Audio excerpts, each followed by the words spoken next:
Welcome to another edition of Two Sites Unite. It's been so long, you forgot what it was called. I am George Phillips with oilpressure.com, and you are? I am Paul Dalby with fieldof33.com. You still are. I still am. Okay, well, good. Quick question.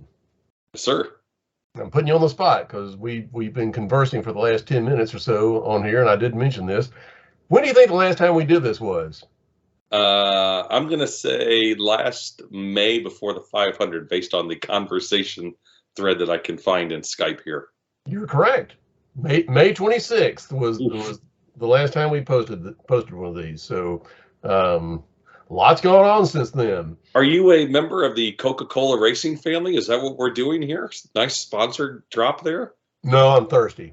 Wow. That was well played. I will be drinking a Bowman Brothers small batch Virginia bourbon tonight, honoring, and I don't know if you'll be able to see it or not, honoring 1962 winner Roger Ward this evening. I could see it. Actually, you got it a little too close to the camera. But so when we finish up, I'll still be sober and you won't be. That would be a pleasant distraction from the week. But anyway, lots has happened since we done it, because the last time we did this, we did not know that Alex Palou was going to have a meltdown and sign with two teams last year. Do you think that was staged?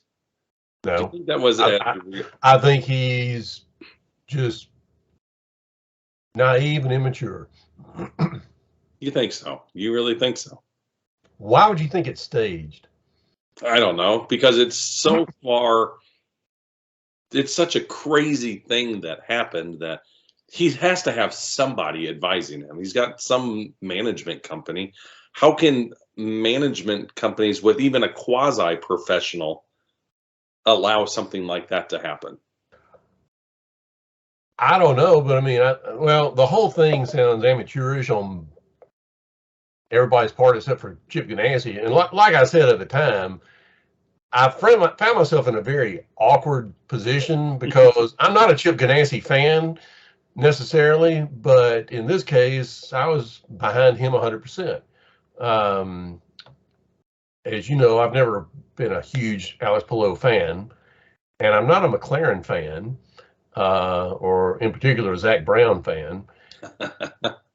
And but the whole thing just seems like a couple of, I don't know, high school athletes or something. I mean, they just go on his word. Are you available? Yes, I'm available. Okay. And they don't check it. They don't want to they don't ask to see his contract. And he's under the delusion that he is available when he's not. Or I think he probably thought, once I sign with them, they'll have to let me out. And he didn't realize who he's dealing with. And no, I don't think it was staged. I think it was just a couple of blunders on Palou's part and McLaren's part. Yeah, I don't know. It was so odd, and we really probably don't need to beat a dead horse months later, but it was like the pom-pom captain asked the quarterback to the dance, with the quarterback forgetting that he was already dating the cheerleading captain. So I don't know. It was just convoluted, and it's weird how it's ending up with Palou being a lame duck before the season even starts. Yeah, can you remember another time in IndyCar? I know it's happened in some other forms of racing. I feel like NASCAR actually was heading down this route with somebody this year, and I can't even remember who it was, that was supposed to go to another team in 24, and I'm getting myself in trouble because I don't follow NASCAR close enough to know. I just remember this story. They were supposed to go to a team in 24, and they were going to race in 23, as you said, the total lame duck. But I feel like they may have just cut him loose and let him go. Has this been recently or years? Yeah, it happened last year in NASCAR. Somebody signed, and again, I can't remember. cannot for the life of me remember who it was. Somehow I feel like either Childress or Denny Hamlin's team was involved. Nonetheless, not important. Can you recall another time though when in racing a driver has gone an entire year as a lame duck like this? Nope. It may have happened, but it not any time in the last 30 to 40 years that I can remember. I can't either. Possibly, and I've never fully understood all the, and I don't want to get into this because you talk about going down a rabbit hole, but I know where you're going. I have a feeling I know where you're going with this. Who? Emerson Fittipaldi in Yes. 1990. Yeah. In 1989. That's probably that would probably be the closest. Excuse me. And without going too far down the rabbit hole, as you alluded to, that deal was signed in either late 88 or early 89 that Fittipaldi would move to Penske in 90 with the Marlboro sponsorship. So that, I guess that would be one. But that was a case where Patrick was actually shutting down his team. So a little bit when he thought he was, and then he didn't, and then he sold then he sold the Elmore engine, or didn't say, just ship the Elmore engine to who was it? Alpha. Alpha, yeah, they shipped the Elmore Chevrolet to Alpha. A lot of good it did them. That was a King Kong engine they had there. Yeah, that did not work out well for Patrick. Anyway, as you said, that would be the wrap. That would be about the only one I can think of as well. Yeah, but it's an odd situation. I mean, they seem to, at least on the surface, have patched things up for the time being. I just wonder though, as things dwindle down, as we're going to, about, like say at Portland, and if things have not been going well, how's that going to end up? Yeah. Ganassi doesn't typically do real well with lame duck drivers. Do you remember back in 2017 when the writing was on the wall with Tony Kanaan that he was leaving? Do you remember how acrimonious? Would that be a fair? That was an ugly divorce, and I was so shocked when Kanaan went back in was it 21? I think so. Yeah. I don't know. I'm drawing a blank now. They both kind of put that mess behind them and had a good working relationship for 2 years. And this time they do seem to have had a friendly split. Yeah, I think so. I would agree. I think the split this year was driven more by Jimmy Johnson's departure and the loss of that sponsorship. Yeah. So, but anyway, that's certainly not how I thought about we starting this conversation out talking about Alex Palou, but that's just an example of what's happened. Well, at the time, I don't want to go down this rabbit hole either. At the time, we didn't know that Marcus Ericsson was going to be a Indianapolis 500 champion. I still haven't wrapped my head around that, quite honestly. I'm not either. In fact, I forget, within the last month, just driving down the road or something, I was thinking about, May's coming up, whatever. Then I was thinking, oh my God, who won last year? I had to sit there and think for a second. Yeah. And I don't know if that's old age and I'm getting forgetful these days, or if it's just that he was such a forgettable winner. Well, my memory just isn't as good with the recent years, right? Yeah. That sounds like Donald. As Donald would say, yes. Yes. Except to me, the recent years aren't, The recent years of 1995 forward. Yeah. Anything post-split, Donald's kind of fuzzy on. Yeah. And really, that's the Cart USAC split that he's kind of fuzzy on, not the Cart IRL split. Yeah, but But that was he. I don't think he's going to go down as a very memorable champion, and I really don't foresee him joining the multiple winners club. I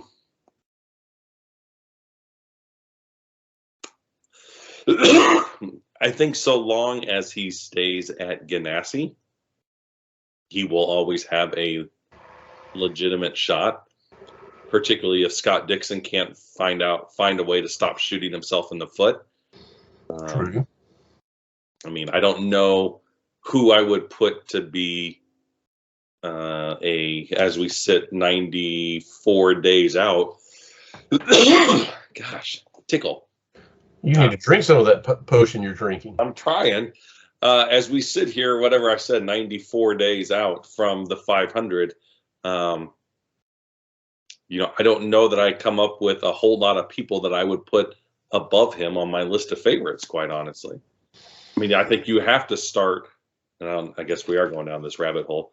Dixon, Palou, and Ericsson have to really be three, at least in your top five, going into the month of May, saying that, these are amongst your favorites.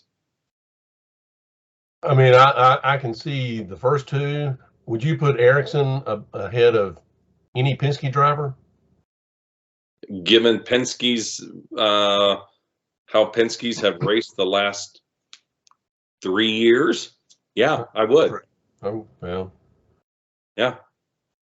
I mean, Penske's, since Roger Penske bought the track, they haven't had out of however many starts they've had, they haven't had a good finish really yet. I'd have to go back and look. Something tells me did Newgarden maybe finish like 6th, 7th, or 8th one of the years? I feel like he was bottom of the top 10. Yeah, I'd have to go back and look. Since Pagenaud won in 19, I mean, Penske has been an afterthought on race day. Yeah, because they ran the 4 cars in 20, and did Elio crash out that year? That race is kind of lost in my memory because I've never gone back to even watch a replay one time. I did once, and I don't recall, to be honest. He did in 18 or 19. He did. I think that was 18, the first year of the Aero kit. He crashed on a restart down in turn 4. I mean, the first year of the Unified? Yeah, right. Yeah, those years kind of get a little fuzzy in there. Yeah, I can't remember. But I know the Penske's have, they've been okay in qualifying. Well, they were two years ago when Will Power barely made the field. Exactly, right. So, no, I would absolutely put Ericsson, as of today, until I see otherwise, I would put Ericsson ahead of any of the Penske's as of today. Okay. What about the 4 drivers at McLaren? I think Pato will be strong. I think Rosenquist will be ish. I think he'll be solid. I think so. He was what? Was he 4th last year? Yes. Because now McLaren has positions 2 through 5 from last year.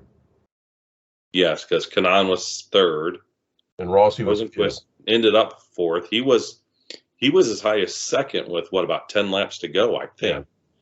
Yeah. And then Rossi was there. So I think Rosenquist will do well. I don't know about Rossi this year. I think Rossi will eventually do well. I wouldn't say necessarily exceptional, but I think he will do well with McLaren. But I would not be surprised to see this like Simon Pagenaud's year at Penske in 2015, where he came in with high expectations and really kind of just fell flat. Just laid an egg. And then come back the following year and win the championship. I think it'll take Rossi a little bit of time to find his sea legs, so to speak.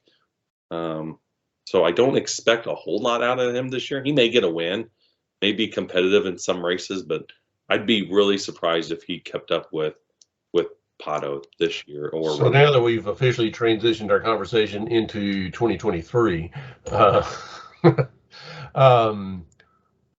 here's a question for you. Who do you think will have a better not just the 500, but the season this year? Alexander Rossi or Romain Grosjean?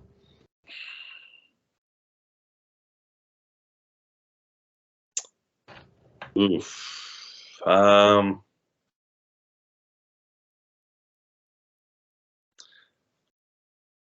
My first inclination is that those two will probably be spending a lot of time together. I think both of them will be bottom half of the top 10 in a lot of situations. But I think I'd probably still give the edge to Rossi a bit. I think McLaren last year really did show quite a bit of advancement, particularly, I really Pato and Rosenqvist, particularly in the second half of the year. Rosenqvist really showed a lot better. So I think McLaren is in a much better spot. In spite of spring training, I'm not ready to buy back into Andretti yet. Yeah, I don't think I would pay any attention to any times at Thermal Club. Right. I think Colton will be okay. I think he's still going to be good. But then do you think Kirkwood is as good as what he showed at? That will be a huge question for the year.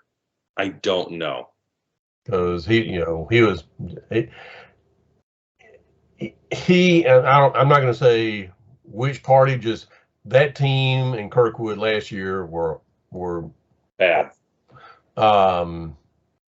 And I don't know how much blame you put on the team, how much blame you put on Kirkwood. I think that he was trying to make something out of that car that it wasn't. Right. And a lot of the times he found himself stuffing it into the wall. He did. He did not help himself by any stretch of the imagination. But the 27 car, and I don't know if they have really done a lot of internal redecorating at Andretti, but the number 27 entry, other than Rossi's win at, help me out here, where did he win last year? At the IMS road course. That's right, I watched it. You were there. That's right, when you stood me up. Well, my wife was in the hospital. Well, I don't know why you didn't just hold on, what was the word? Why you didn't just I tore out of town. Why you wouldn't just tear out of town when you dropped her off at the hospital? Private joke. But yes, other than his win there, that entry has struggled. Grosjean in the 28 didn't set the world on fire, and DeFrancesco is, not really sure what he's doing there. Well, somebody on the team's always got to be last. Somebody has to be last, but when you're with someone like Andretti, you shouldn't be fighting for a top 20 in a 24 car field. Yeah. So I don't know what Kirkwood's. My fear is that Kirkwood got a lot of free passes last year because of the team he was with. That, as you mentioned, he was probably trying to do too much with what he really had. My fear is that the expectations this year is that he's going to perform much better. But if that 27 entry isn't as good as Rossi even made it look the last couple of years, could he end up with pressure on him to perform and over pushing in this car as well? I don't know. I'm not ready to totally buy into Kirkwood. I think he's got a lot of talent, but I think he has more potential than talent right now. Certainly doesn't have the results to back up that potential. Agreed. Yes. So you think Rossi being with a brand new team is going to be better than Grosjean with a second year with this team? I do. I like I said, I'm not ready to buy back into Andretti yet. They're just not the team they were 10, 12 years ago. No. You know, other than Colton. He's so hot and cold.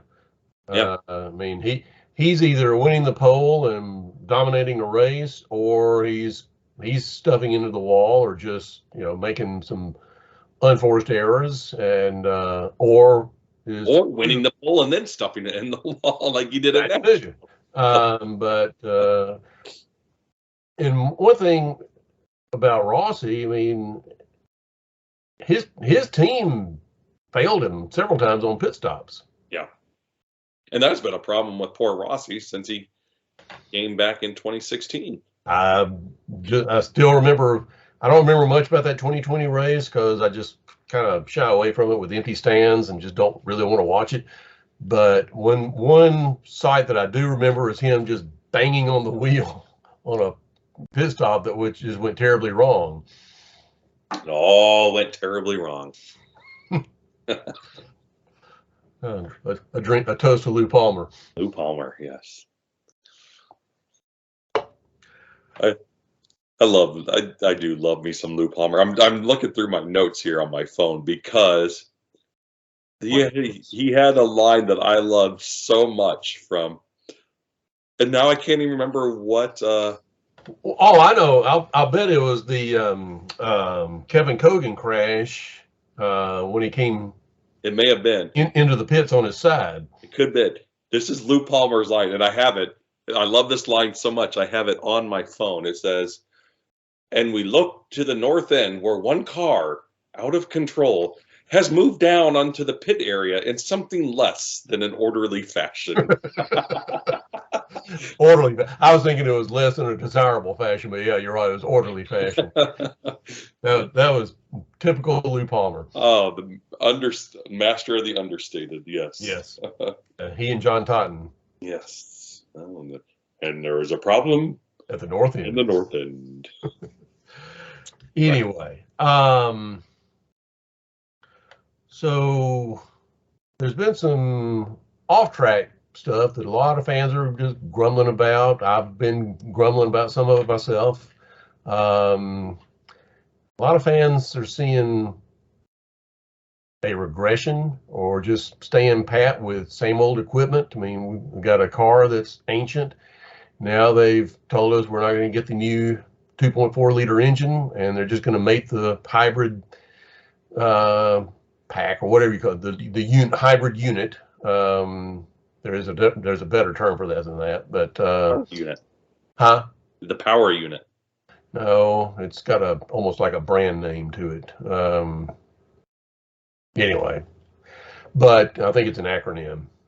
But now they're just going to make it with the 2.2 liter engine, and fans are grumbling. It's easy to tell people how to spend their money. Sure.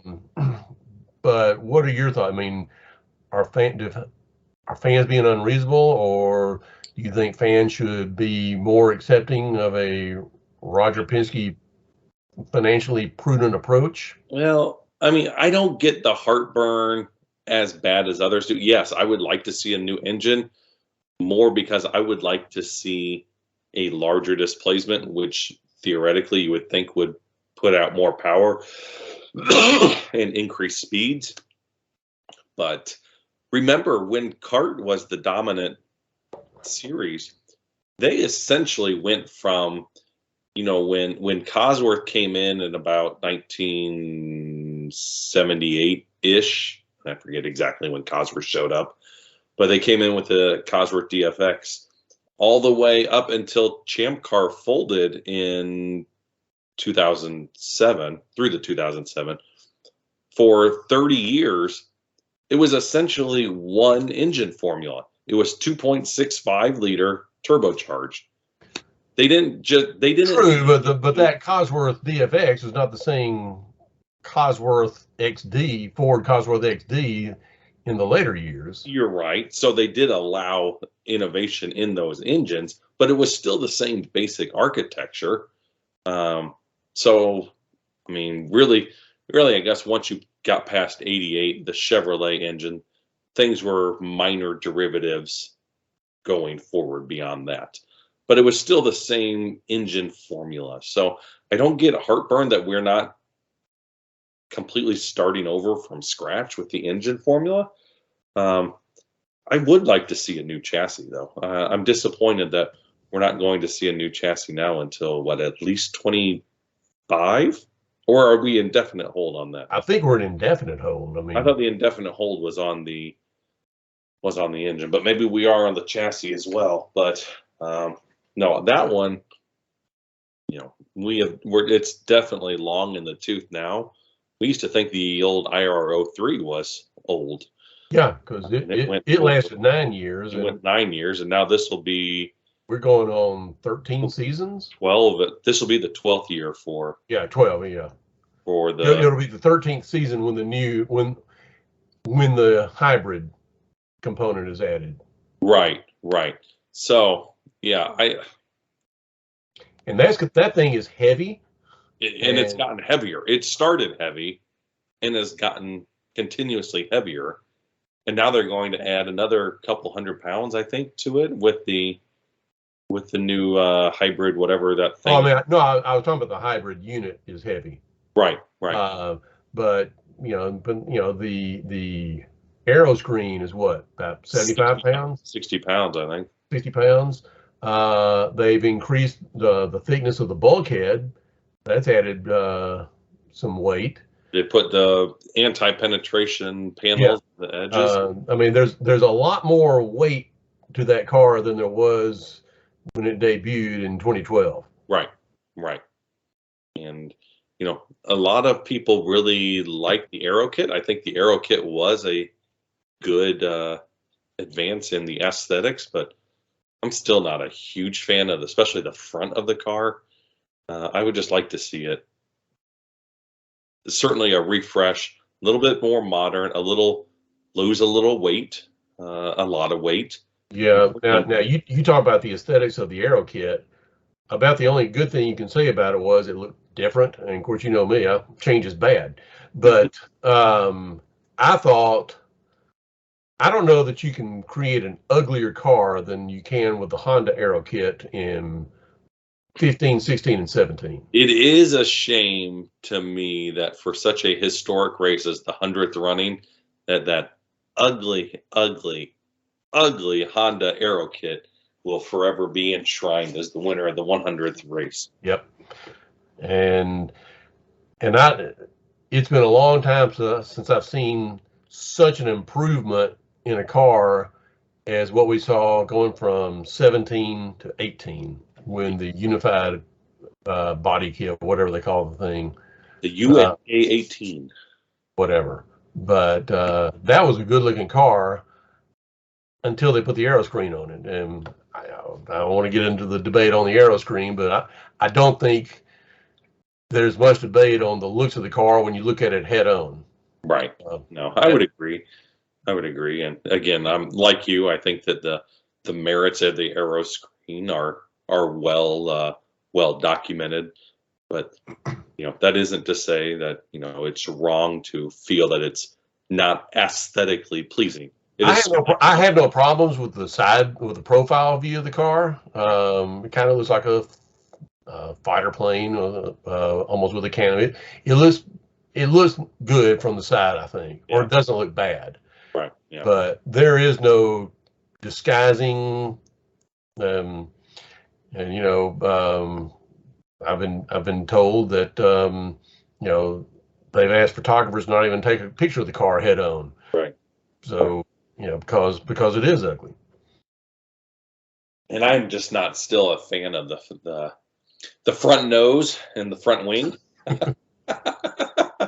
Yes, that was said tongue in cheek. Yes, the frontal area of the car, that flat, wide platypus. Well, at least it looks better than a NASCAR. It does look better than a NASCAR. That's right.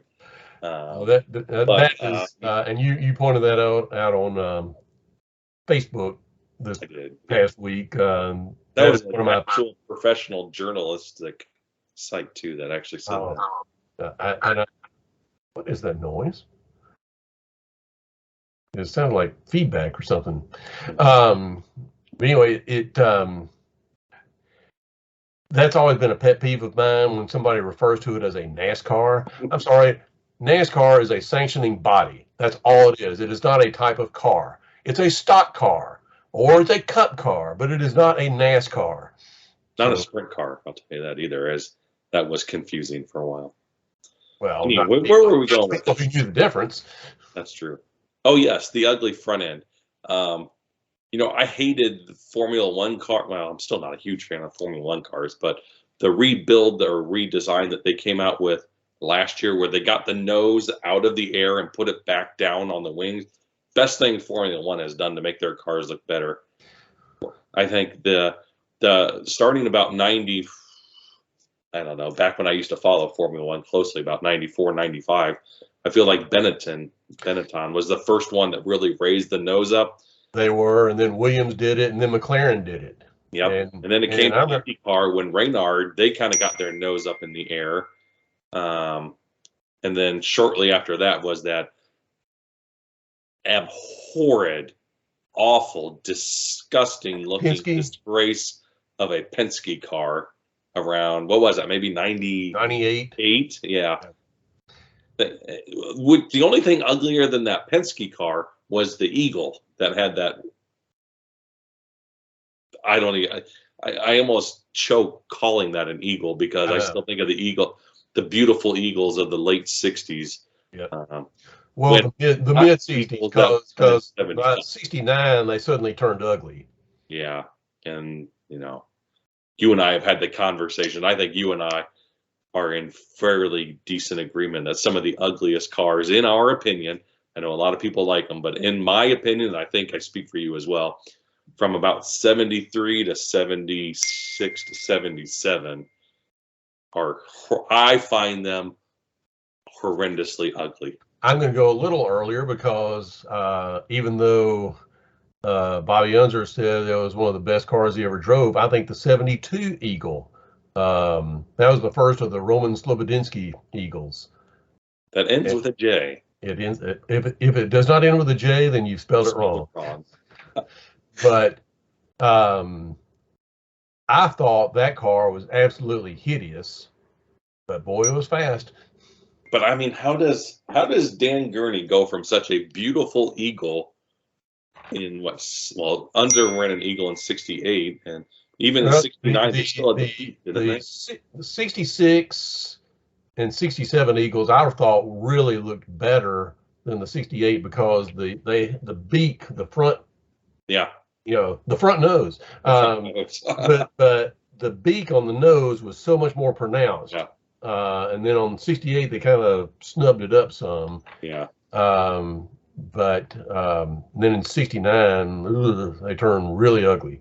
Yeah. By the time Unser won in 75, it looked like the car had just been like smashed. Yeah. It looked like they took a coupe and just smashed it in a crusher. And But as ugly as those cars were, and I think one of the ugliest cars is the Gordon Johncock winner in '73. yep. And some people will say this is a sacrilege, what I'm about to say. I think one of the ugliest cars to ever win the Indianapolis 500, is A.J. Foyt's 1977 winner. I think that is such a hideous car. I agree. It is not pretty, but I do not find it as offensively ugly as the Jorgensen Eagle by any stretch of the imagination. Now, I didn't mind the paint job on the Jorgensen Eagle. Yeah, it wasn't bad. That wasn't bad.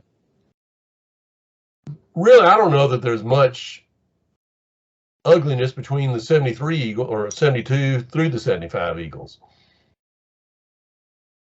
Yeah. Well, the 73 Wildcat was certainly not going to win a whole lot of beauty contest. And yeah, the 75, that to me is about as bad. Wait a minute. and I'm not 100% certain on this, I don't think there was a Wildcat in 73. Are you talking about Gordon Johncott's car? Yeah, was that what was it? Was that an Eagle? That's an Eagle. Is it? Well, gosh, it is just as ugly. Do both of our viewers really need to watch you go look this up? I want to be factual. Should I do a little song and dance here while you're... It was an Eagle. Oh, I don't think I knew that. I don't think the Wildcat came about until the late 70s at the earliest. Okay. All right. I stand corrected. I did not know that. It was ugly no matter what car it was. It was very ugly. All right. Let's move on to past this stuff that only you and I probably enjoy. It'd be better than talking about ugly Indianapolis 500 winners. Well, we did find one uglier, because perhaps uglier was a picture that, I don't know if it was the IMS or the IMS Museum or who it was, of Gaston Chevrolet taking the checkered flag the other day from 1920. And that was a weird car. It looked like a dragonfly with wheels sticking out. I was thinking it looked like an insect, because it had this very strange looking nose that I don't even know how to describe it. Just all kind of came together, and then it just right behind the driver just seems to taper up to nothing. I don't know what. It's funny. Two of the ones that are considered, gosh, we are really going down a boring rabbit hole for a lot of people. But two of the ones that are considered the ugliest winners, I think, are probably the 20 and the 38. I'm sorry, the 37 winner of Wilbur Shaw. Both of which have probably been mercifully lost to the ages. They both have been. Yes. Neither were attractive cars. No, and of course, then get into the spec era. This is going to be considered another sacrilege. You know what I think of the modern cars? Don't even say Ray Hall's '86 March. No. Okay, good. Because now all we can talk about is the livery, since they're all identical cars. I hate to say it, but the 2013 winner of Tony Kanaan, I don't remember who the sponsor was. Hydroxy Cut. Really? Oh, I think that's hideous. That black and gray and blue. Purple, and just it looks like somebody threw up on it. Now you're just ridiculous.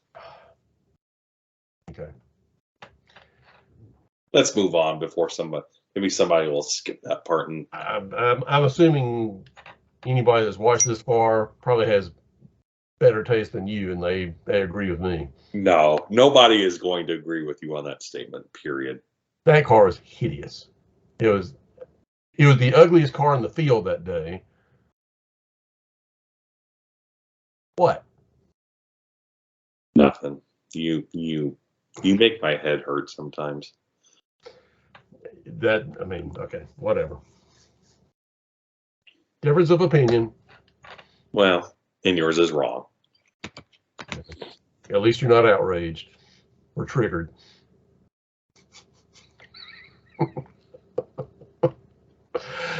Moving on. How many tangents off a tangent did we just go down? Oh, there's plenty more to do. I mean, been what, 10 months since we've done this, or 9 months? Right.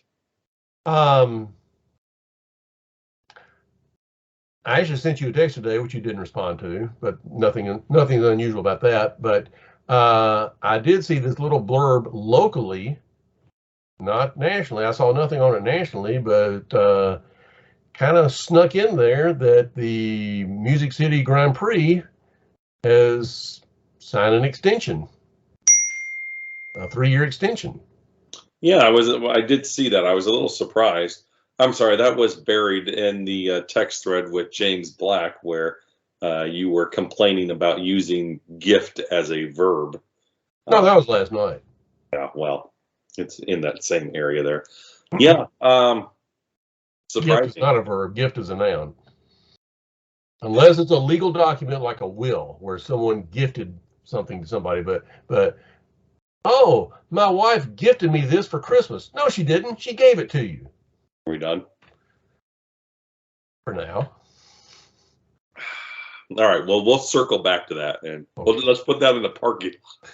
We'll but by the way, just so everyone will know, you and I are going to Texas together, and we're driving, and we can have this conversation to and from. Are we going to live stream that drive?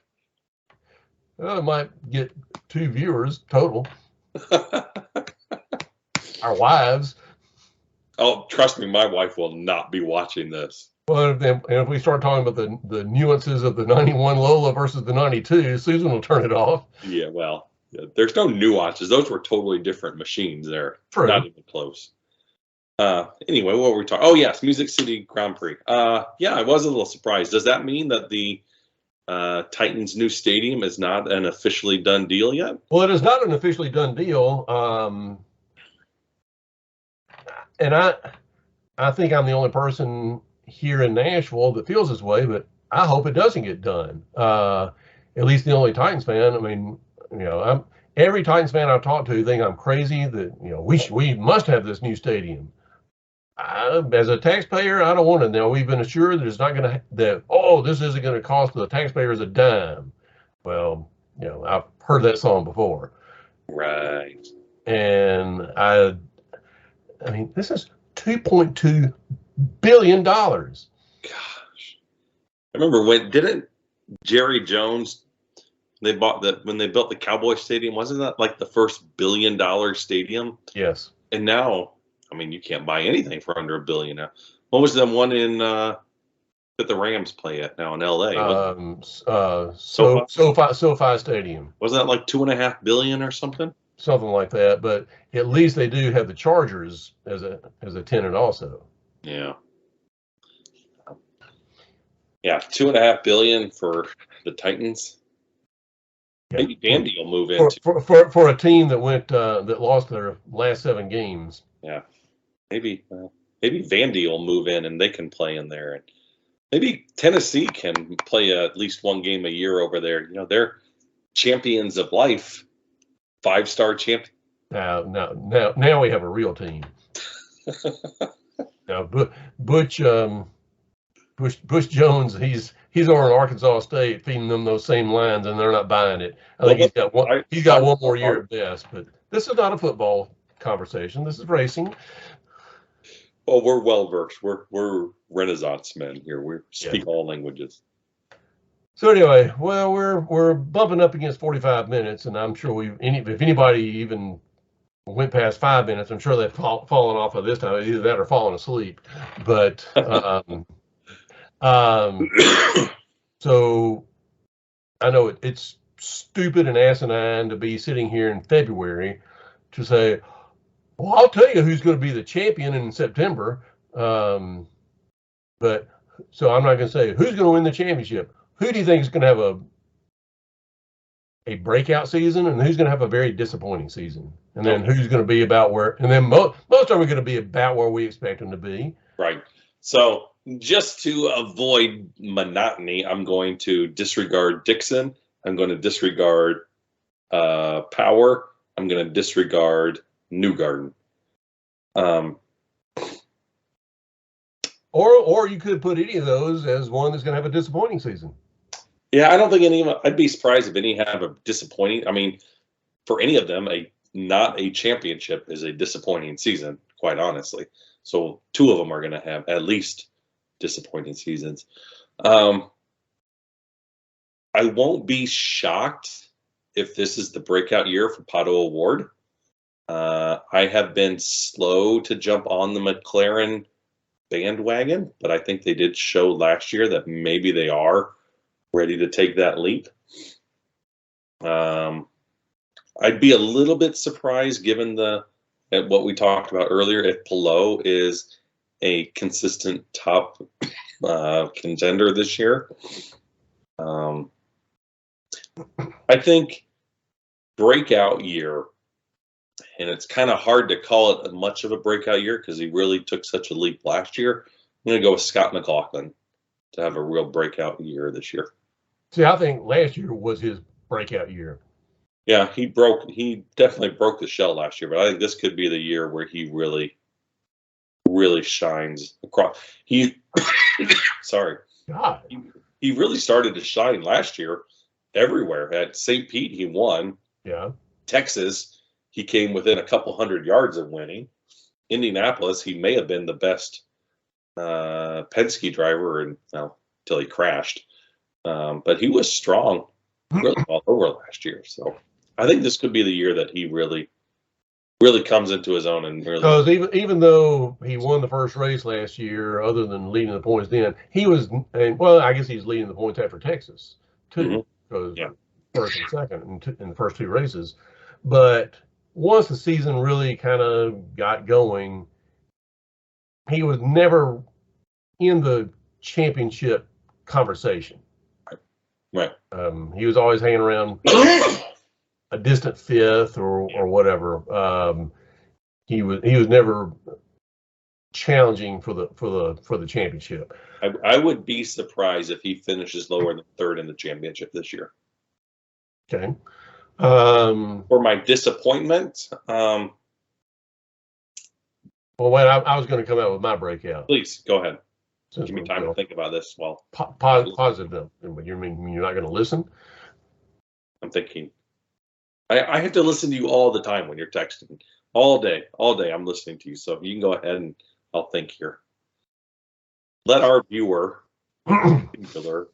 listen to what you're saying here. I think that David Malukas and Dale Coyne are going to have a breakout season. To the point where I think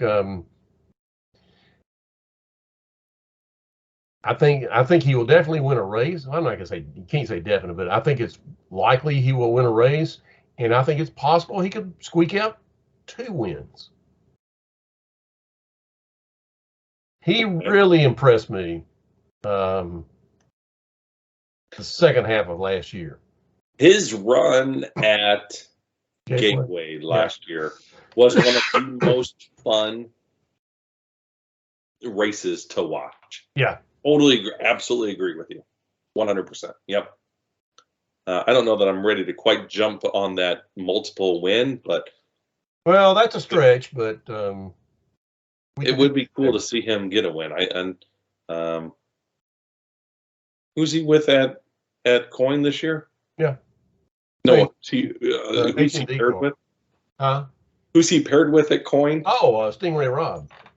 Okay. Well, all right. So he's not going to have a whole lot of teammate help. Yeah.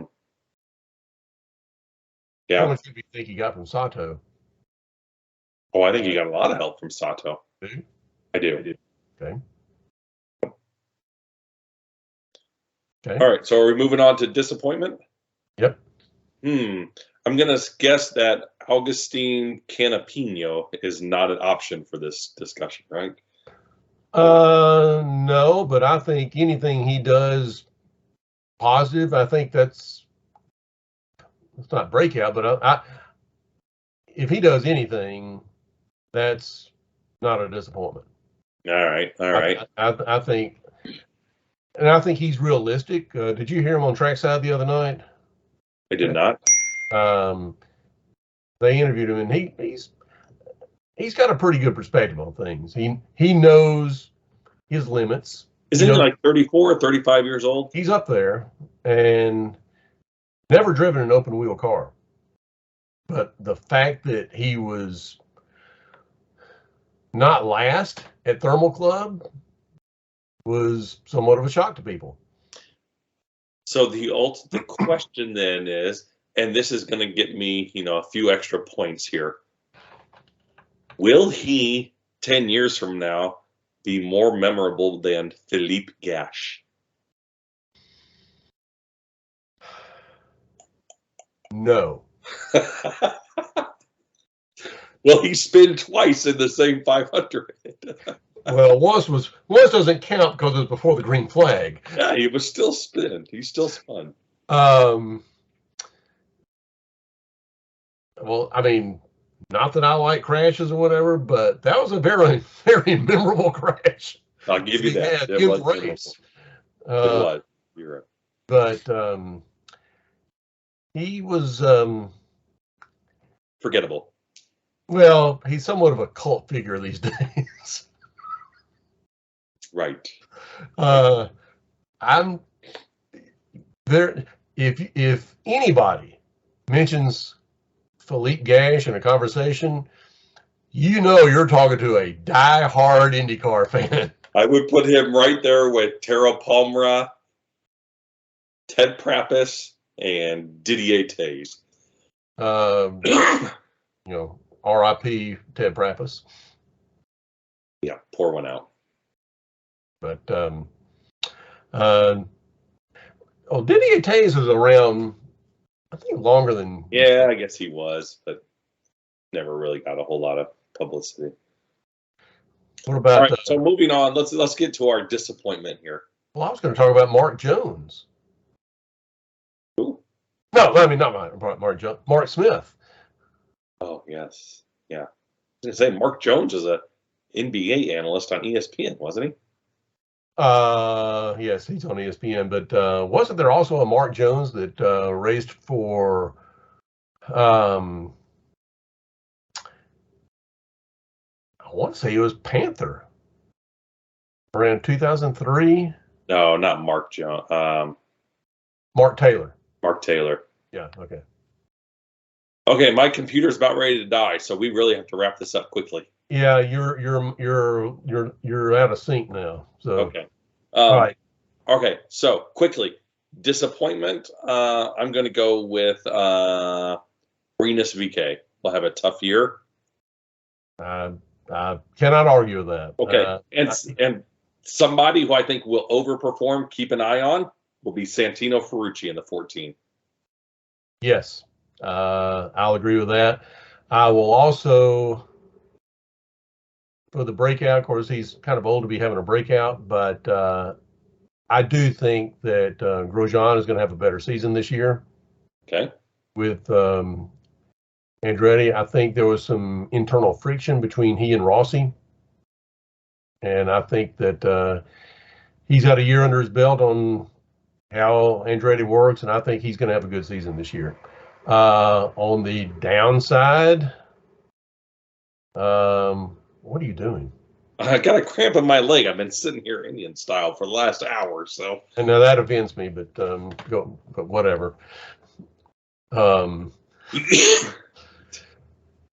Nobody heard it anyway. Not this deep nobody into heard it. That's fine. Who else is going to have it? Because VK would have been one of my picks for a down year.